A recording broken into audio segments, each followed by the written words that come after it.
할렐루야! 오늘도 말씀의 은혜가 우리 가운데 가득 넘쳐나길 원합니다.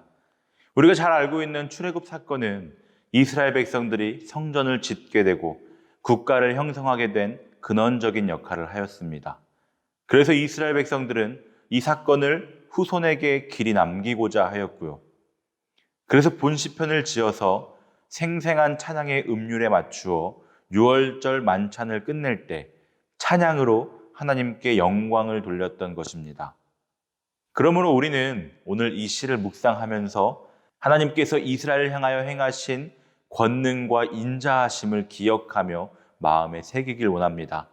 그리고 이 사실을 그보다 더 큰 기사와 이적, 다시 말해 그리스도로 말미암은 우리를 향한 구원에 적용시켜야 합니다.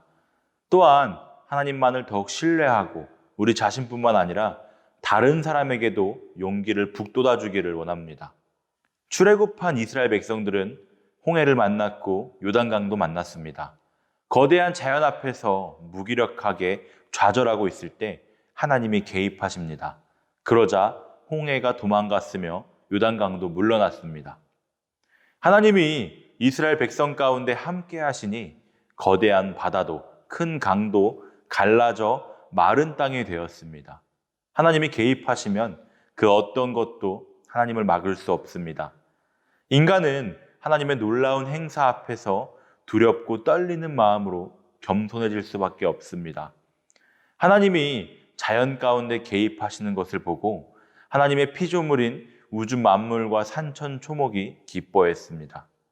하나님은 모든 피조물을 최선의 방법으로 다스리십니다. 모든 것을 굴복시키고 복종케 하십니다. 우리는 하나님의 역사를 보며 그분을 경외하고 찬양할 수밖에 없습니다. 하나님은 또한 인간의 모든 필요를 채우시는 분입니다. 하나님께서는 당신의 소유로 삼으신 이스라엘 백성 앞에서 물을 공급해 주셨습니다. 8절을 함께 읽어보겠습니다.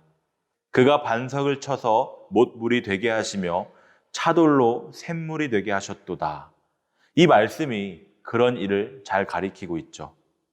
이 말씀을 구체적으로 애굽을 나온 이스라엘 백성이 물이 없어 목마르게 되었을 때에 모세가 지팡이로 반석을 쳐서 많은 물이 쏟아져 나오게 만들었던 이적을 가리킵니다. 여기서 주목할 것은 사도 바울이 그 반석을 가리켜 그리스도라고 했던 점입니다. 예수님도 이 말을 입증이라도 하듯 누구든지 목마르거든 내게로 와서 마시라. 나를 믿는 자는 성경의 이름과 같이 생수의 강이 흘러나리라고 말했습니다. 그뿐만이었습니까? 배고파할 때는 만나와 메추라기를 내려주시며 백성의 필요를 세심하게 채워주십니다. 사랑하는 자녀들의 쓸 것을 예비하시고 채워주십니다. 때로는 물질로, 때로는 건강으로 각각의 필요에 맞게 채우십니다.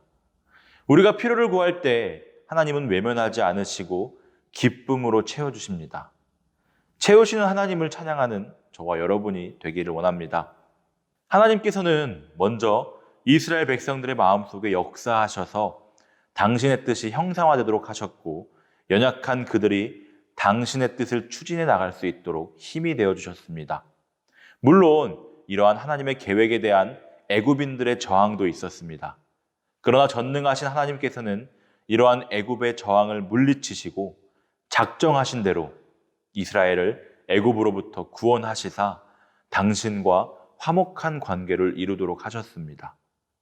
오늘도 하나님께서는 우리 각 개개인에게 뜻을 가지고 계시며 우리를 통하여 당신이 원하시는 일을 이루시기 원합니다.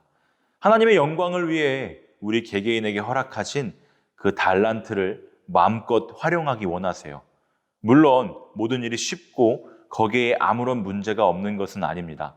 그러나 우리가 그리스도를 그 문제 속에 참여하시도록 한다면 그렇게 대단하지도 않을 것이며 해결하기 어려운 것도 아닐 것입니다.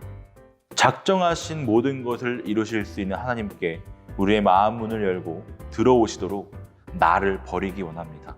그래서 인생이란 게임에서 능력의 주님과 함께 성령의 열매를 맺으며 승리하는 삶을 살아가는 우리 모두가 되기를 축복합니다.